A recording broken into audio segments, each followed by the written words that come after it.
Berita paling hangat kami rangkum dalam segmen Hot Shot Seru.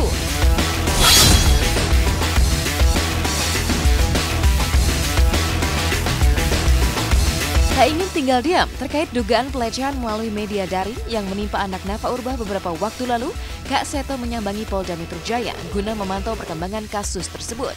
Nafa yang pada awalnya langsung menghubungi Kak Seto ketika mencuat dugaan ada kaum pedofilia yang mengincar anaknya, juga mendapat dukungan penuh dari salah satu tokoh pemerhati anak itu. Menurut Kak Seto, apa yang dialami Nafa Urbah seharusnya dijadikan momentum untuk melawan pornografi terhadap anak yang belakangan marak terjadi melalui media daring. Memang pertama kali beliau justru melapor ke saya pada saat saya akan berangkat.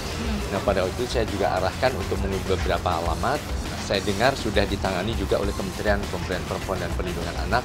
Malah saya dengar sudah ada pertemuan dengan Ibu Menteri. Nah, tetapi ini salah satu contoh saja yang artinya selebritis. Ya. Tetapi mungkin ini kan fenomena gunung es yang tidak tampak. Saya akan segera kontak setelah ini bagaimana perkembangan beliau. Karena pertama kali memang itu melapor kepada saya. Terus saya menyatakan saya baru akan berangkat begitu. Nah, bagaimana kelanjutannya? Tapi sekali lagi ini juga suatu momentum untuk menyadarkan kita semua para orang tua. Nah, penekanannya lebih pada yang sekarang sedang marak di dunia adalah online child pornography. Jadi pornografi anak melalui media daring.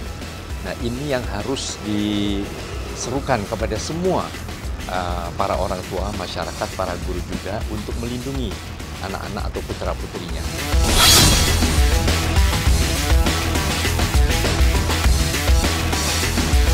Nasib sial dialami Usi Sulistiawati. Tergiur dengan harga miring salah satu tas branded, istri Andika Pratama ini menjadi korban penipuan.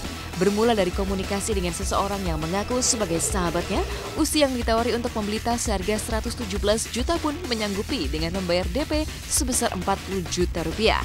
Tapi ketika uang muka di store, tas yang dijanjikan tak kunjung datang.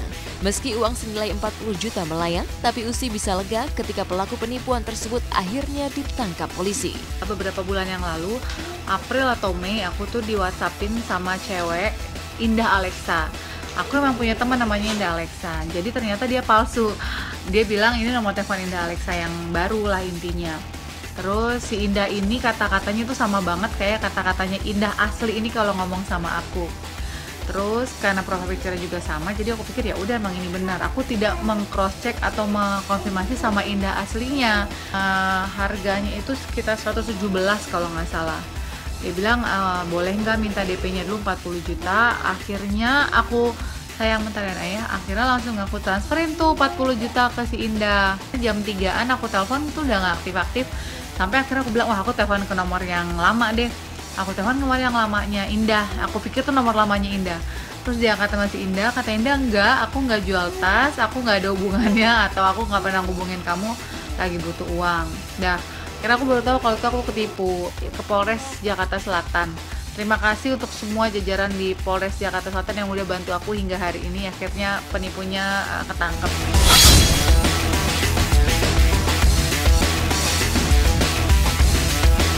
Heboh kasus First Travel yang menyeret nama sejumlah selebritis seperti Syahrini hingga Ria Irawan membuat pihak First Travel yang diwakili kuasa hukumnya Ilal Verhard angkat bicara.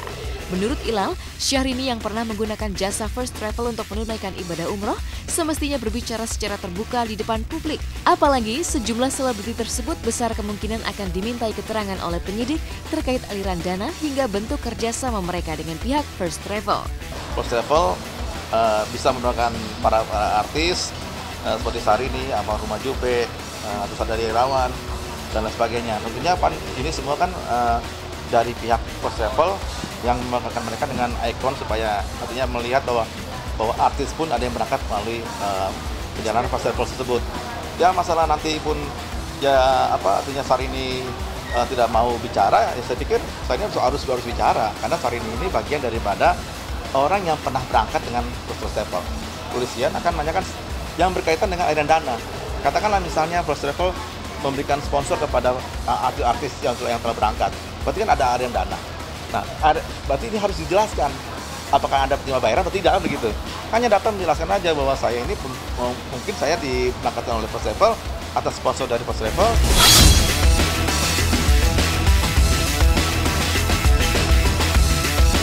Kasus narkotika yang menyeret Preti Asmara memasuki babak baru setelah ditangkap polisi pada tanggal 16 Juli lalu di kawasan Kemayoran, Jakarta Pusat.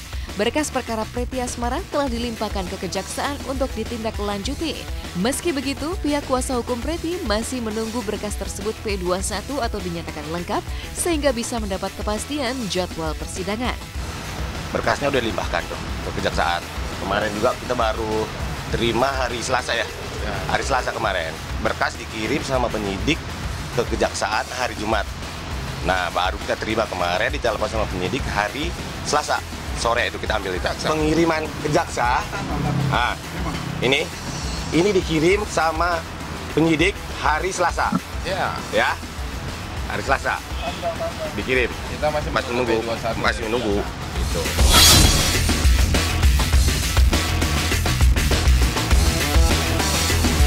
Lebih dari 30 tahun berkarya di belantika musik tanah air, penyanyi senior Ruth Sahanaya ternyata pernah bermasalah dengan pita suaranya beberapa jam menjelang salah satu konsernya beberapa waktu lalu.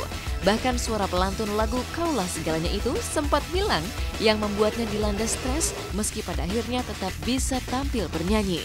Saya mungkin pada saat itu karena terlalu kecapean juga workout kalau kecapean, jadi itu mempengaruhi ke pita suara. Kalau kita terlalu capek, fisik kita akan mempengaruhi pita suara kita. Jadi pada saat itu saya terlalu capek workout sampai akhirnya serak dan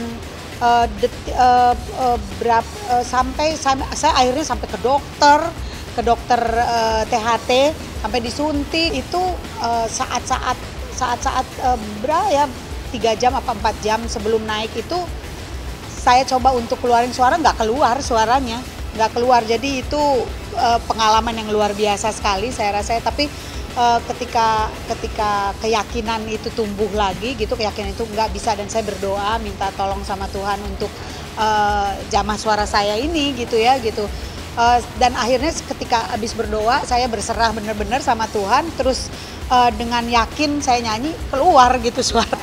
Terutama untuk pita suara saya rasa menjaganya ya simple, hidup sehat aja, hidup sehat, dan kita tahu makanan apa yang cocok, yang boleh dan mana yang tidak, dan kita tahu kita sendiri yang tahu sensitivitas tenggorokan kita.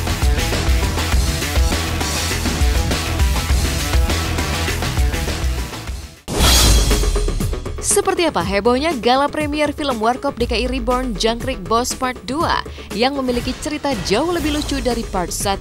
Sesaat lagi hanya di Hot Shot.